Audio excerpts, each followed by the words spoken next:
For 5 years, I was his kept woman, and I never once asked for his real name. On the 15th of every month, $50,000 landed in my bank account like clockwork. I wanted a designer bag. He swiped his card. I wanted a sports car. He nodded. Until that day, when he sat on my sofa in a crumpled suit, silent for a long time. The company went bankrupt, he said quietly. I assumed he was here to take back the penthouse, but instead, he pulled out a deed. The place is in your name now. It's the last thing I can give you. I froze for 3 seconds, then walked over and stroked his hair. It's my turn to take care of you, big boy. This time, he was the one who froze. I had been with Liam for 5 years. 5 years, more than 1,800 days. I never asked his name, and he never asked about my past. Our relationship was purely transactional, built strictly on money. On the 15th of every month, $50,000 hit my account on the dot. When I went shopping, he trailed behind me. If a handbag caught my eye, he handed over his card. If I pointed at a car, he nodded. We rarely spoke. When he arrived, I opened the door. When he left, I shut it. Clean, simple, neat. Then came that day. The timing was all wrong. It wasn't the 15th. Nor was it the weekend. His bespoke suit was rumpled, and his tie hung askew. He sat on my living room sofa, completely silent. The lights were off, and the evening light streamed through the floor-to-ceiling windows, slicing him into equal halves of shadow and light. I poured him a glass of water and set it on the coffee table in front of him. He didn't move. In the ashtray, 7 or 8 cigarette butts had already piled up. In the 5 years I'd known him, I'd never seen him chain smoke like this. Trouble? I asked. He looked up at me, his eyes bloodshot. He parted his lips, his voice raspy and choked. The company is bankrupt. 4 words, spoken so softly. My heart skipped a beat, yet my face remained impassive. I just watched him, waiting for what would come next. I assumed he was going to take back this apartment, which was fair enough. This luxury penthouse downtown was worth over $3 million. Now that he had nothing, there was no reason for him to leave it with me. In my head, I was already calculating how many days I'd need to pack and which of my things to take. Instead, he reached into his briefcase and pulled out a red leather booklet, the property deed. He slid it across the table toward me. The apartment? I transferred the title to your name. It's the last thing I can give you. I looked down at the red booklet. My name was printed right there, crisp and clear. Something deep inside my chest felt like it had been nudged heavy, aching, tender. I froze for 3 seconds then. I walked over and sat beside him. I raised my hand and gently stroked his head, as if comforting a stray pup. His hair was surprisingly soft. His entire body went rigid.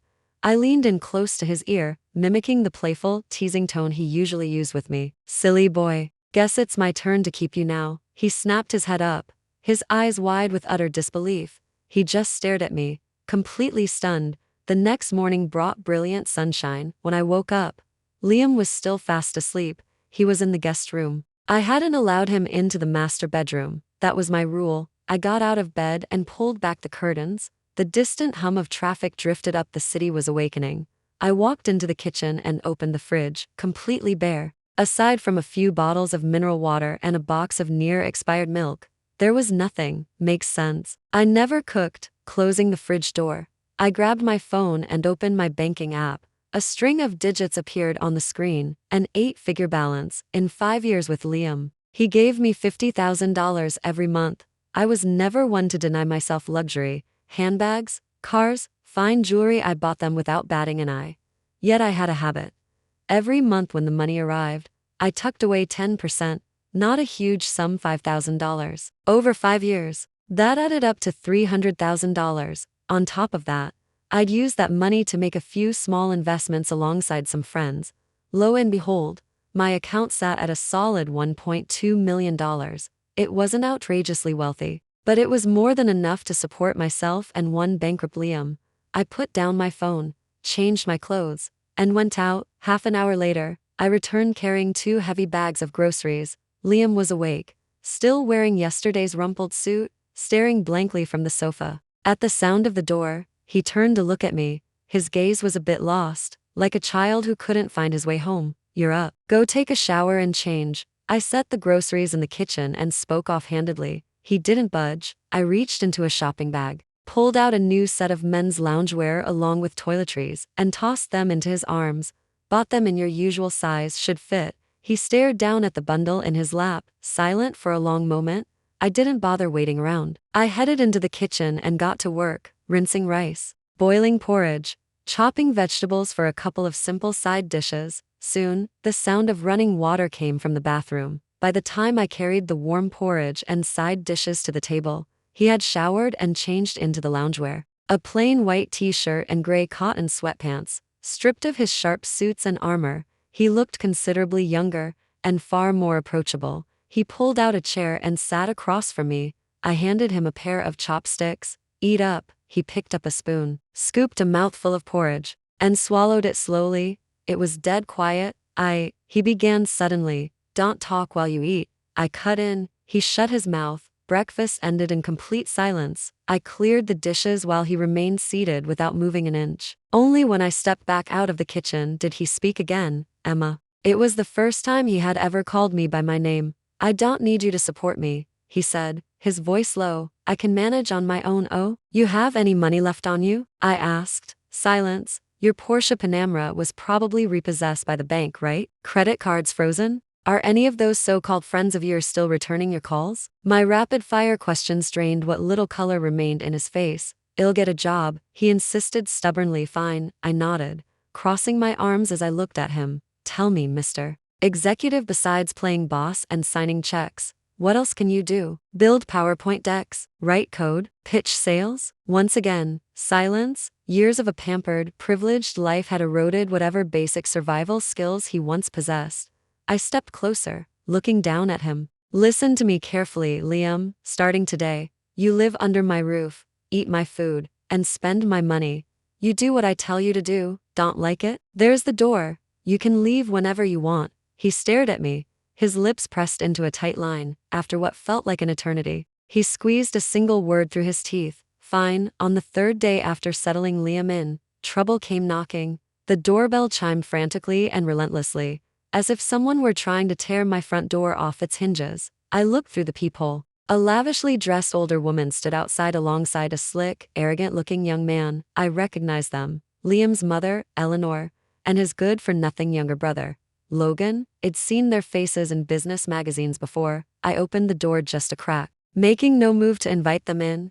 Can I help you? I asked coolly, leaning against the doorframe. Eleanor scanned me up and down, her eyes brimming with contempt and disdain. So you're Emma? She sneered, her tone laced with venom. Where's my son? Tell him to get his ass out here right now. Your son? There's no son here, just a man named Liam. You? Eleanor turned pale with rage. Logan, standing beside her, chuckled smirkily and shot me a flirtatious glance. Hey now, no need to get so hostile. Where's my brother? We just need to talk to him. He's not here, I replied, expressionless. And he wasn't. I had sent him down to the supermarket to buy soy sauce, and he hadn't returned yet. Not here. Logan scoffed. Cut the act. I did my homework. I know he's been hiding out at your place ever since he lost everything. What? Played the kept bird for 5 years and actually caught feelings. His words were vile. My gaze turned ice cold. Watch your tongue. Ooh, touchy, aren't we? Logan pushed further, grinning. What? Did I say something wrong? Weren't you just a paid plaything? Now that my brother's broke, why are you still keeping him around? For his pretty face? Or are you banking on our family making a comeback? Eleanor didn't bother to stop him. Instead, she offered a nod of approval. Logan, don't waste your breath on a woman like her. She spoke up, her sharp gaze cutting into me like a blade. Emma, isn't it? I'm here today to notify you of one thing. She pulled a checkbook from her Hermes handbag, whipped out a check, and waved it in my face. Here's $50,000. Take the money, get the hell out of this penthouse immediately, and never see Liam again. I stared at the check, finding the situation almost hilarious. $50,000. That was literally my monthly pocket money from him. Are you offering me pocket change? I asked. Eleanor's expression instantly turned thunderous. Don't push your luck, girl. A glorified mistress really thinks she's somebody now? This apartment was bought with my son's money. Now that the family is ruined, this asset should be liquidated to pay off debts. What right do you have to live here? What right? I turned around, went inside, and fetched the red leather property deed, opening it deliberately right in front of their faces. I held it up. Take a good look at whose name is on this document now. It's me, Emma. Telling you two to get the hell out. Eleanor and Logan stared fixatedly at my name printed on the title, as if trying to burn a hole through it. Logan was the first to lose his composure. Impossible. That's totally impossible. Why on earth would Liam give the place to you? He shrieked. Eleanor trembled with fury. You scheming little vixen. What kind of spell did you cast on my son? How dare he hand over such a crucial asset to an outsider? Screaming, she lunged forward to snatch the deed from my hands. I stepped sideways, easily dodging her grasp. Just then, the elevator doors chimed open. Liam stood there holding a bottle of soy sauce, staring at us in shock. Liam, you're back just in time. The moment Eleanor spotted Liam, it was as if she had found her savior. She rushed over, grabbed his arm, and pointed a finger accusingly at me. Look at this woman. She's trying to steal your penthouse. Kick her out right now. Make her give the place back. Logan chimed in immediately. Bro, how could you be so foolish? This apartment was the last piece of leverage Mom and Dad left you. How could you hand it over to an outsider? They ambushed him with a barrage of demands, surrounding him on both sides. Liam kept his head bowed, his knuckles turned stark white as he gripped the soy sauce bottle tightly. He didn't utter a word. I watched him quietly. I wanted to see what choice he would make. Would he side with his flesh and blood? Or would he choose me, an outsider he'd known for only 5 years? Liam, say something, Eleanor cried out, shaking his arm in desperation when he remained silent. Liam finally raised his head. He didn't look at his mother or his brother. Instead, his eyes fixed on me. His gaze was a storm of complexity, remorse, conflict, and a flicker of emotion I couldn't quite decipher. Mom, Logan, he spoke, his voice raspy. Go home. What? Eleanor froze. I said, go home. Liam repeated firmly, this apartment belongs to Emma now. It has nothing to do with the family anymore. Have you lost your mind? Eleanor shrieked. Liam, has this witch completely enchanted you? You're abandoning your own family for her? Family? Liam suddenly let out a faint, bitter laugh, steeped in desolate sadness. Where were you when the company collapsed? Where were you when the bank showed up to seize my assets? Where were you when I sat alone in my office until dawn? All you care about is this apartment. Did either of you ever care about me? His raw confrontation struck Eleanor and Logan completely speechless. Bro, Logan attempted to offer an excuse. Enough. Liam cut him off. Go home, and don't ever come back here. With that, he brushed past them and walked over to me. He gently took the soy sauce bottle from my hand, then, wrapping his fingers around my wrist, he led me back inside the apartment. Slam. The heavy door shut firmly behind us. From the hallway outside came Eleanor's frantic curses and Logan's pounding against the wood. Liam leaned against the back of the door, looking completely drained of energy. The apartment fell into dead silence. I looked at him. His head hung low, hiding his expression. I'm sorry, he whispered out of nowhere. Sorry for what? I asked. They scared you, didn't they? I didn't answer right away. They won't come back again, I promise, he added softly. I reached out, took the soy sauce from his hand, and turned toward the kitchen. Dinner's almost ready. Let's eat. My voice was calm and steady. He raised his head and watched my retreating figure. His eyes filled with disbelief. He probably expected me to blow up, demand explanations, or use this moment to set conditions. But I did none of that. I simply prepared to serve dinner, because I knew arguing with people like them wasn't worth my energy. More importantly, I wanted him to know one thing: as long as I was here, the sky wasn't going to fall. Plunging from the clouds into the mud requires time to adapt, and Liam was clearly struggling. Before, he drank imported spring water and wore custom-tailored clothes that were hand-washed and pressed. Now, he drank plain boiled water and had to toss his own laundry into the washing machine. Before, a single meal cost thousands of dollars. Now, he sat beside me eating $10 takeout boxes.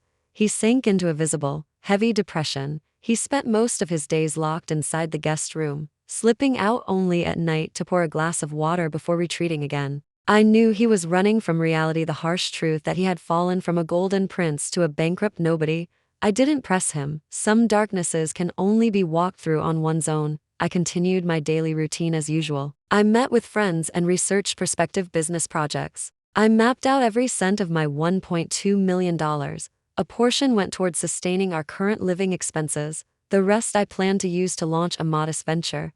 I had majored in fashion design in college, and though I hadn't pursued it after graduating, my fundamentals were still solid. I wanted to open my own studio and launch an independent designer brand. One afternoon, I returned home carrying a thick stack of business proposals. The moment I opened the door, a strong acrid, burnt smell hit my nose. Heart skipping a beat, I rushed straight into the kitchen. Liam was standing there in total disarray, frantically waving his hands at a pan belching thick black smoke. Inside the pan were two charred, unrecognizable lumps of coal, what used to be eggs, presumably. What on earth are you doing? I frowned. Seeing me, he looked like a drowning man catching sight of a lifeline, overflowing with awkward embarrassment and helplessness. I wanted to cook you a meal, he murmured quietly. I saw eggs in the fridge. Looking at his soot-stained face and the utter catastrophe that was my kitchen, a sudden urge to laugh bubbled up inside me. The high and mighty corporate mogul who once ruled boardroom negotiations couldn't even fry an egg. I turned off the stove, switched on the range hood, and popped open the window. Get out, I told him gently, like a child had broken a vase. He shuffled out of the kitchen in silence. It took me half an hour to restore order to the kitchen. Afterward, I whipped up 2 bowls of simple noodle soup, each topped with a fried egg. When I carried the bowls out, he was sitting on the sofa, his posture looking desolate and small. Dinner's ready, I announced. He turned around, his eyes softening slightly at the sight of the hot noodles in my hands. We sat opposite each other at the dining table, eating in quiet harmony. Emma, he broke the silence unexpectedly. Am I completely useless? He asked, deep frustration saturating his voice. Pretty useless, yeah, I answered honestly. He gave a bitter smile and lowered his head. Can't even make a simple meal. Can't do anything right, Liam. I put down my chopsticks and looked straight at him. The old you was formidable, sure, but that was then. Nobody stays on top of the mountain forever. Falling hurts. And it looks ugly, that's just life. What matters is what you do after you crash. Do you lie in the ditch waiting to die? Or do you dust yourself off and climb back up? He lifted his gaze, a faint spark flickered in his eyes. I don't care how glamorous your past was, in my house. You're currently just an unemployed housemate. I interrupted calmly, starting tomorrow. You're in charge of cleaning, grocery shopping, and cooking. If you suck at it, learn. If you don't get it at first, keep practicing. Once you can whip up a decent spread of food, then you can talk to me about what comes next. My words were blunt, almost harsh, yet he didn't get angry. Instead, he seemed to exhale a sigh of immense relief. He looked at me and gave a solemn, resolute nod. All right. That night, he didn't hole himself up in the guest bedroom. Instead, laptop in hand, he sat on the living room couch looking up cooking recipes, starting from the absolute basics. Scrambled eggs with tomatoes. When I retired to my bedroom, I caught a glimpse of his focused profile illuminated by the glow of the screen. I knew then that the old Liam was coming back, even if it was in a completely new form. Thus began Liam's new life as a house husband. Day 1, he nearly burned the kitchen down. Day 2, he sliced his finger while chopping veggies. Day 3, he confused salt with sugar. Coming home from work every day felt like opening a mystery box. I never knew whether it'd be greeted by edible food or another full-blown culinary crime scene. Yet he never quit. He possessed incredible patience and sheer stubbornness, traits he used to apply in the corporate arena. A week later, he managed to pull off a complete 4-course dinner with soup. Though the flavor was barely passing, it was genuine, edible food. Watching him bring the dishes to the table with an anxious yet hopeful expression, I couldn't help but offer a compliment. Not bad. Instantly, his face lit up, his eyes shining like a kid had just been handed candy. I realized that stripped of his benefactor persona, Liam was actually a straightforward person, endearing even. He kept the apartment spotlessly clean. Any clothes I tossed onto the couch would be washed, folded, and hung up by the next morning. He started keeping a ledger, tracking every single expense with meticulous precision. Sometimes H'd even haggle over 50 cents at the local farmer's market with vendor ladies. Watching him, I often felt a surreal sense of wonder. Was this really the same billionaire titan who used to throw millions around without blinking an eye? Then came a bump in the road regarding startup funds for my studio. An investor who had previously agreed to back me backed out at the 11th hour. I spent the whole day running around in circles, exhausted and stressed out. When I got home that evening, Liam had a full table of warm food waiting for me. He picked up on my dark mood immediately. What's wrong? Hit a snag? He asked, ladling a bowl of soup for me. It's nothing. Just work stuff. I didn't want him worrying. Funding fell through? He hit the nail on the head. I blinked, staring at him. He gave a faint smile. I may be broke, but I still know how to read a room. I didn't bother keeping secrets anymore and filled him in on what happened. He fell silent after listening to the details. How much are you short? $100,000, I said. That's my baseline to launch. I'll figure something out, he said softly.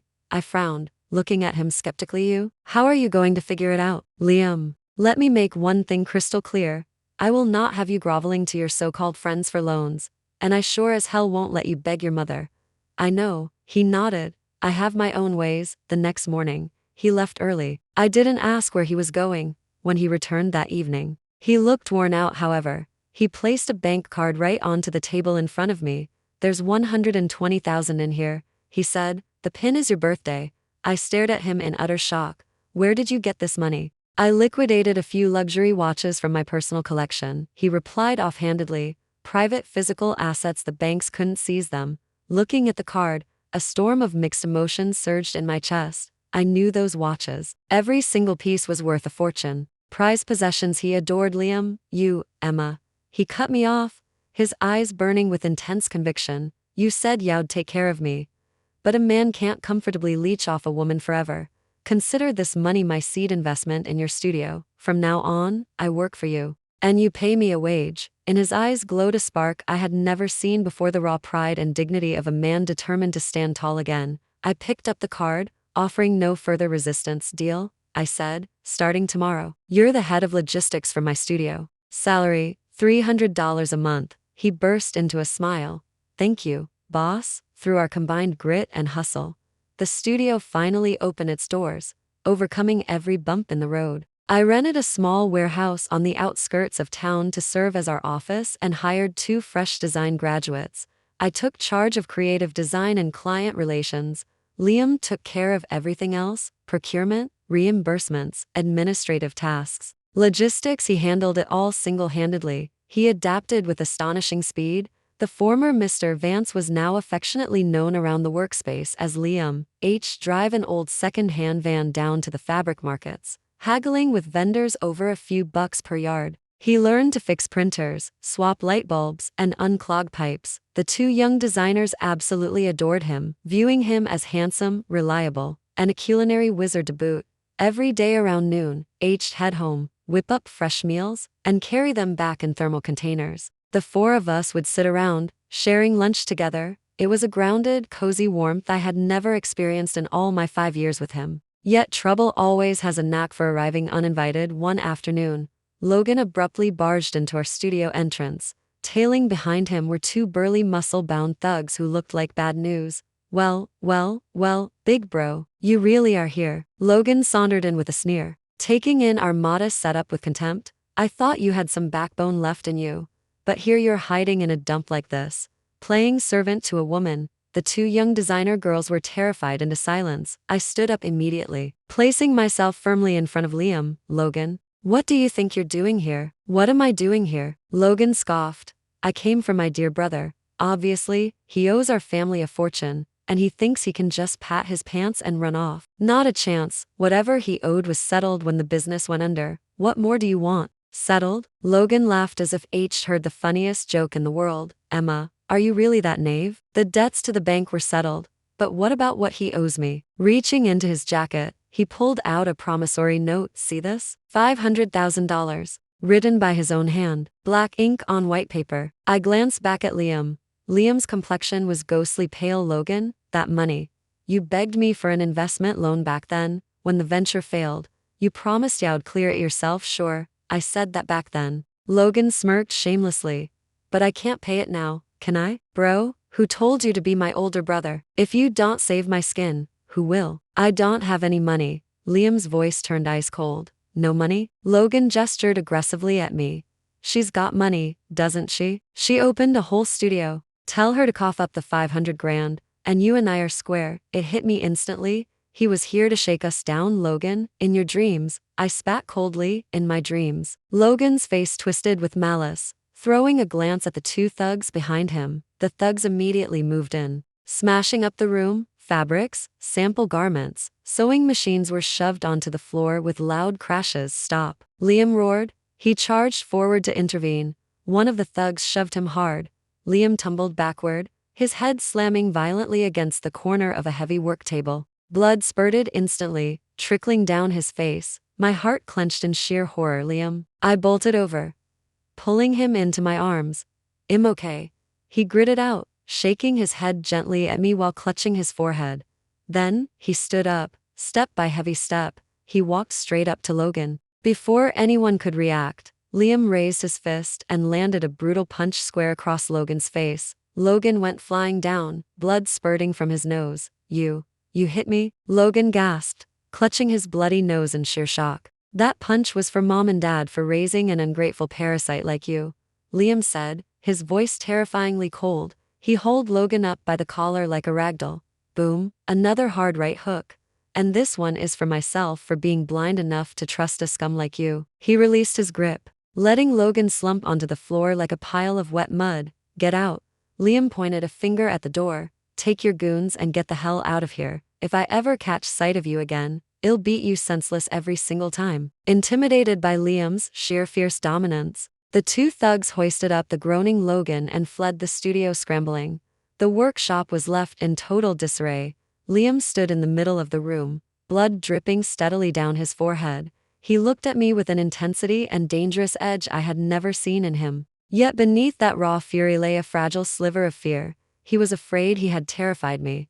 I took Liam to the hospital. Fortunately, it was only a superficial wound that required 3 stitches. On the way back, neither of us said a word. He sat in the passenger seat, his head leaning against the window glass as he watched the cityscape blur past, with the white bandage wrapped around his forehead.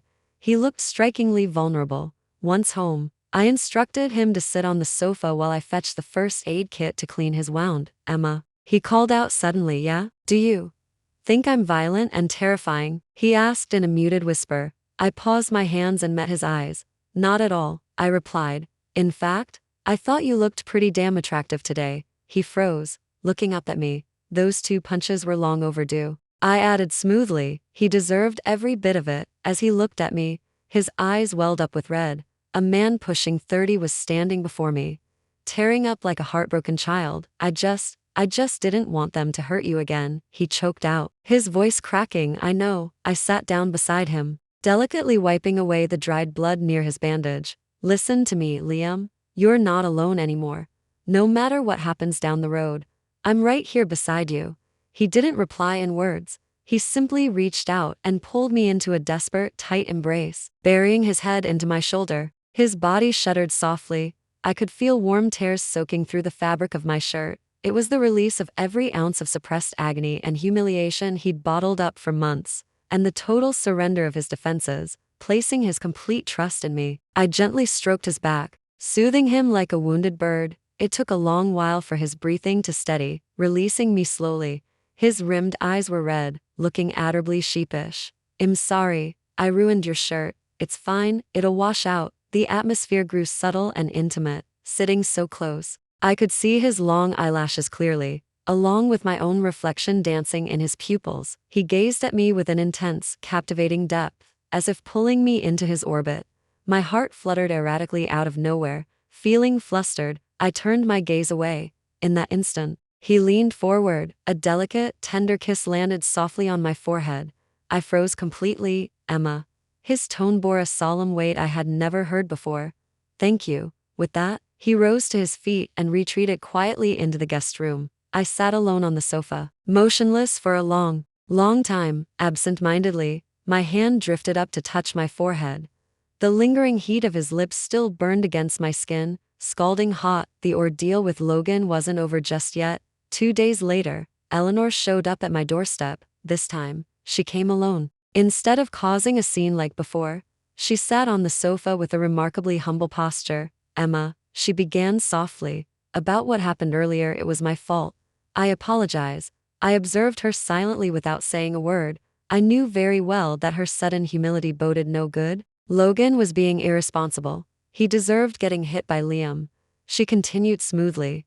I gave him a severe scolding. Where is Liam? She asked. I'd like to see him. He's not here. He was at the studio. Even better. Eleanor seemed to breathe a sigh of relief. Emma, I came today to discuss something with you. She reached into her bag, pulled out a document, and set it on the coffee table. This is an equity transfer agreement. Our family has a distant relative running a successful firm overseas out of respect for our family name. He's willing to bring Liam on board, offer him 10% equity, and appoint him vice president. All Liam has to do is sign, and he can start anew. I stared at the document without touching it. What's the catch? I inquired. There's no such thing as a free lunch. I knew the drill. Eleanor let out a sly smile, revealing her true colors at last. The condition is quite simple, she said. Liam must sever all ties with you. She fixated her eyes on me, her tone reverting back to condescending charity. Emma, you're a sensible girl. You must realize that you and Liam belong to different worlds. You can't give him the future he deserves. Now there's a real shot for him to rebuild his empire. Surely you wouldn't ruin his life out of selfish desire? If you walk away, I promise to fund your studio's upcoming operations. Name your price, 1 million to million. Her speech sounded high-minded and noble, masking pure selfishness as maternal sacrifice, and a cold transaction as benevolent grace. I chuckled. Mrs. Vance, haven't you misunderstood something fundamental? Misunderstood what? Do you really think the Liam of today is still the obedient puppet you could manipulate back then? Do you honestly believe he still gives a damn about the scraps your family hands out? My words turned Eleanor's face instantly pale and grim. Emma, don't bite the hand that feeds you. And what if I do? I stood up, taking a step toward her. Let me break it down for you. Liam's future doesn't need your family's permission or grand plans. The future he wants, Emma, will build for him with my own hands. Now take your paper and get the hell out of my home, you. Eleanor trembled in sheer outrage. Just then, the front door unlocked. Liam walked in. Seeing Eleanor inside, he froze briefly before his expression dropped into ice. Mom, what are you doing here? Catching sight of him, Eleanor instantly switched to a heartbroken facade. Liam, look at the incredible opportunity I've secured for you. Cut ties with this woman right now and come home with me. She thrust the contract into Liam's hands. Liam didn't even bother glancing at it. He grabbed the papers and ripped the agreement cleanly in half, then tossed the torn sheets directly at Eleanor's feet. I decide my own future, he said, enunciating every single word with absolute clarity. From this day forward, my life has nothing to do with the Vance family. He grasped my hand and drew me behind his shoulders. The man who once needed my shelter was now standing tall, shielding me from the world. Following that final showdown, Eleanor and Logan never bothered us again. Our lives finally settled back into sweet tranquility. The studio's operations gradually found their footing. The first batch of ready-to-wear garments I designed sold spectacularly online as orders flooded in. Liam and I worked around the clock. We hired a few more staff members. Moving out of that modest warehouse, we relocated to a polished office building downtown. Liam was no longer just the head of logistics. He stepped up to manage corporate strategy, operations, and finance. His learning curve was astonishingly steep, mastering every detail in record time. It felt as though the legendary corporate giant had returned, only this time, he wasn't building a family legacy. He was pouring his heart into our shared dream. We commuted together every single day. Back home at night, he cooked, and I washed the dishes afterward. We'd curl up together on the sofa, talking shop or watching a classic movie. Between us, there were no monetary transactions, no power dynamic barriers. We were just like millions of ordinary couples living in this bustling city, simple, yet deeply contented and warm. Then came my birthday. Liam mentioned he had prepared a small surprise for me. He made a reservation at a charming, cozy Italian bistro. The meal cost maybe $100 per person. It was a stark contrast to my past birthdays when he would rent out entire fine dining establishments without a second thought. Yet my heart swelled with sweet anticipation. He wore a formal tailored suit, not a high-end designer label, but immaculately pressed and sharp. Sitting across from me, he took a small velvet box from his coat pocket. Happy birthday, Emma. I popped open the box. Inside rested a delicate necklace. No flashy diamonds, no precious gemstones, just a subtle silver pendant fashioned into the logo of my studio, the very emblem I had designed with my own hands. I bought this with the first paycheck I earned, he said, a hint of nervousness flickering in his eyes.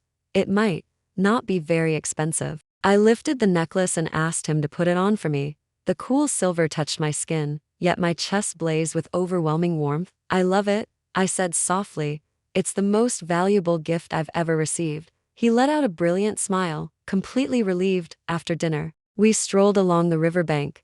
The night breeze brushed gently against our faces, soothing and refreshing. Emma. He stopped walking suddenly, gazing at me with deep sincerity. Do you remember the first time we met? Of course I remembered.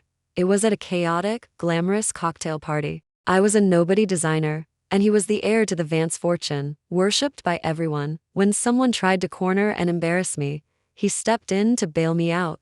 Afterward, he slipped me his business card, $50,000 a month. What do you say? Back then, I was broke and desperate for money. I accepted without a second thought. I remember, I replied softly. Back then, I genuinely believed money could buy anything, he said. I used cash to purchase 5 years of your time, but deep down I knew I never truly had you. Not until I lost everything. He lifted my hand and placed it gently over his chest. Did I realize that what I truly craved was something money could never buy? Emma, I love you, not as a sugar daddy claiming a trophy, nor as a ruined man leaning on his savior.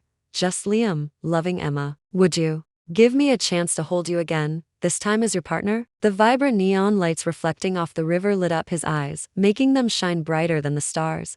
Tears spilled down my cheeks without warning as I stared into his eyes. It felt like I had been waiting an eternity for those words. I nodded vigorously. Yes, I do. Liam and I were officially together. Our relationship stepped out from behind closed doors and into the sunlight. The team at the studio was thrilled for us, gushing over how we were the most perfect match they had ever seen. Our business flourished right alongside our love. As the studio's brand grew, several high-profile celebrities even began wearing my custom couture on red carpets. We moved into a larger, state-of-the-art workspace and bought a spacious new home together, purchased jointly with the money we had earned side by side. Both of our names were printed proudly on the title deed. The day the deed arrived, Liam scooped me up in his arms, spinning me around in the living room like an excited child. Emma, we have a real home now. He beamed, looking at him. My laughter dissolved into tearful happiness. Yes, a home, a sanctuary that truly belonged to both of us. We began planning our wedding. No lavish spectacles, no overwhelming crowds, just our closest friends and dedicated team members. The day before the ceremony, I received an unexpected phone call. It was Chris, Liam's former assistant. Emma. Chris' voice sounded deeply moved over the receiver. I'm genuinely so happy for you and Mr. Vance. Thank you, Chris. Emma, there's something I've wrestled with whether I should tell you. Chris hesitated. Go ahead. The truth is, the company's collapse back then wasn't entirely Logan's doing. I froze. Liam had uncovered massive financial embezzlements inside the firm months prior. Orchestrated by senior board members, he tried everything to cover the deficit. But the hole was simply too deep. He knew the company was doomed, so a full month before filing bankruptcy, he quietly transferred his downtown penthouse directly into your name. He said that if the ship sank, he refused to let you sink with him. He wanted to make sure you were protected no matter what. He also said that over those 5 years, he felt he owed you more than he could ever repay. After hanging up, I sat alone in the quiet room for a long time. So that penthouse wasn't a desperate final gesture after he lost everything. It was his deliberate act of protection before the storm hit. He had paved a safety net for me all along. That man, he was always like this, carrying the weight of the world on his own shoulders, while hiding his deepest tenderness where no one could see. On our wedding day, the weather was sublime. Dressed in a gown I designed myself, I walked down the aisle arm in arm with Liam. Sunlight filtered through the stained glass windows of the chapel, bathing us in a golden glow. It was breathtakingly warm. The priest turned to him. Liam Vance, do you take Emma to be your lawful wedded wife, to have and to hold, from this day forward, for better for worse, for richer for poorer, in sickness and in health, to love and to cherish, till death do you part? Liam looked into my eyes, brimming with unbounded adoration. I do, he declared, his voice ringing loud and clear. The priest then turned to me. Emma, do you take Liam Vance to be your lawful wedded husband, to have and to hold, from this day forward, for better for worse, for richer for poorer, in sickness and in health, to love and to cherish, till death do you part? I looked at the man standing before me. I remembered him sitting hunched on my sofa, revealing his ruin with desolate quietness. I remembered him flustered in my kitchen, panicking over scorched eggs. I remembered him standing outside my studio, swinging his fist to defend my honor. I remembered him by the river, whispering I love you with raw vulnerability. 5 years as a kept woman, followed by a total bankruptcy. We had both assumed it was the end of a transaction, never imagining it was the genuine birth of our love. Tears of pure joy glistened down my cheeks. I do. I leaned up to his ear and whispered gently, Liam Vance, I finally know what your name is. He paused for a second, then broke into a radiant smile. He pulled me tight into his arms. Emma, you could say my name for the rest of our lives. And I'd never get tired of hearing it. Rapturous applause echoed throughout the chapel. I raised my head. The sunshine was perfect, and so was he. I knew that from this moment onward, we had a long, beautiful journey ahead of us. As long as we held each other's hands, there was nothing to fear, because love was our ultimate sanctuary. Hey there, could you rate this story in the comments? Use a scale of 1 to 10. Please, I'm begging you. It really means a lot to me, and if you like this kind of content, don't forget to hit follow.